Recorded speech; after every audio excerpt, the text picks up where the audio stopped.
राधे राधे, जय श्री कृष्ण, नमस्कार। बहुत स्वागत है आपका आपके अपने यूट्यूब चैनल आध्यात्मिक टॉक्स में।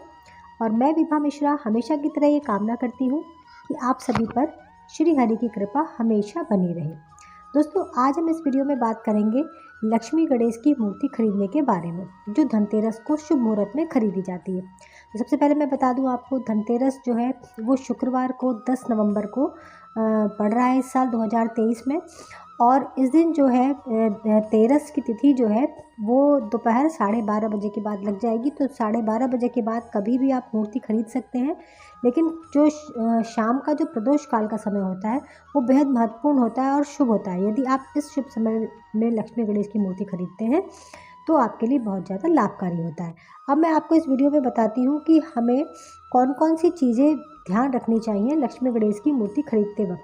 वो मैं आपको बताती हूँ। 4-5 ऐसी चीज़ें हैं जो मूर्ति के अंदर होनी चाहिए और हमें इस बात का विशेष ध्यान रखना चाहिए, ताकि हमें ये मूर्ति जो है भगवान का जो प्रतिमा है जो हम लाते हैं तो हमारे लिए बेहद शुभ हो, लाभकारी हो।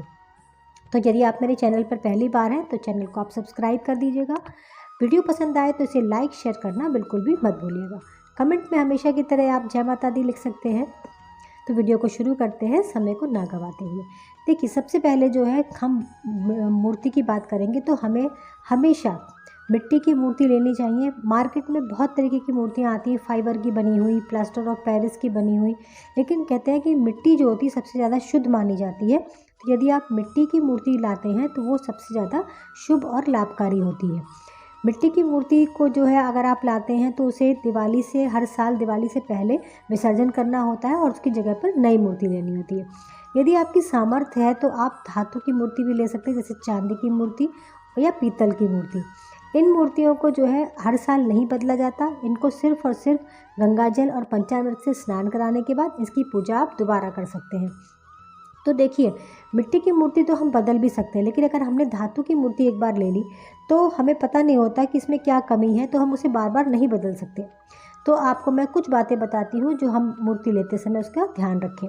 लक्ष्मी जी की मूर्ति हमेशा बैठी हुई लक्ष्मी जी की मूर्ति लेनी चाहिए। जैसा कि हम सभी लोग जानते हैं कि लक्ष्मी जी जो होती हैं वो चलायमान होती हैं, चंचला होती हैं, वो टिकती नहीं है। तो अपने घर में स्थायी रूप से लक्ष्मी जी का निवास करने के लिए, धन संपत्ति के निवास के लिए हमेशा लक्ष्मी जी की मूर्ति बैठी हुई लेनी चाहिए। लक्ष्मी जी की मूर्ति जो है कमल पे बैठी हो, बहुत ज़्यादा शुभ होती है, या फिर उनके हाथ में कमल होना चाहिए। तो इस बात का आप विशेष ध्यान रखें। हमेशा लक्ष्मी जी की मूर्ति के ऊपर जो है छत्र बना हुआ होना चाहिए। तो छत्र वाली मूर्ति अगर आप लेते हैं तो वो बहुत शुभ मानी जाती है। अगली चीज़ जो है कि लक्ष्मी जी जो है उनका वाहन जो है वो है उल्लू। तो आप ये देख लीजिए कि मूर्ति में उनका वाहन नीचे जरूर बना होना चाहिए, क्योंकि बिना वाहन के किसी भी देवी देवता की मूर्ति पूर्ण नहीं मानी जाती। तो आप इस बात का ध्यान रखें। अब हम बात करेंगे गणेश जी की मूर्ति के बारे में। गणेश जी की मूर्ति जो है लेते समय आपको इसी बात का ध्यान रखना है कि यदि आप मिट्टी की वैसी मूर्ति ले रहे हैं, धातु की नहीं ले रहे, तो आप मिट्टी की मूर्ति लीजिए। उनके ऊपर भी छत्र होना चाहिए। गणेश जी की मूर्ति में जो सबसे विशेष चीज़ होती है वो होती है उनकी सूंड। तो उनकी सूंड किस तरफ मुड़ी होनी चाहिए? गणेश जी की सूंड जो है वो जब आप मूर्ति को सामने से देखें तो आपके सीधे हाथ की तरफ उनकी सूंड मुड़ी होनी चाहिए, और गणपति जी की जो सूंड है उनके बाएं हाथ की तरफ मुड़ी होनी चाहिए। आप जब सामने से देखेंगे तो आपको अपने सीधे हाथ की तरफ नजर आएगी, जबकि गणेश जी के वो बाईं तरफ मुड़ी होगी। तो ऐसी मूर्ति बहुत ज़्यादा शुभ और लाभकारी मानी जाती है। इस बात का आप ध्यान रखें। गणेश जी की मूर्ति के भी नीचे जो है उनका वाहन जो मूषक होता है, चूहा, वो बना होना चाहिए। इस बात का आप ध्यान रखें। मिट्टी की मूर्ति आप ले रहे हैं तो आप ये ज़रूर देख लें कहीं से वो खंडित ना हो, टूटी ना हो, क्योंकि खंडित टूटी मूर्ति की पूजा हमारे सनातन धर्म में बिल्कुल वर्जित मानी जाती है।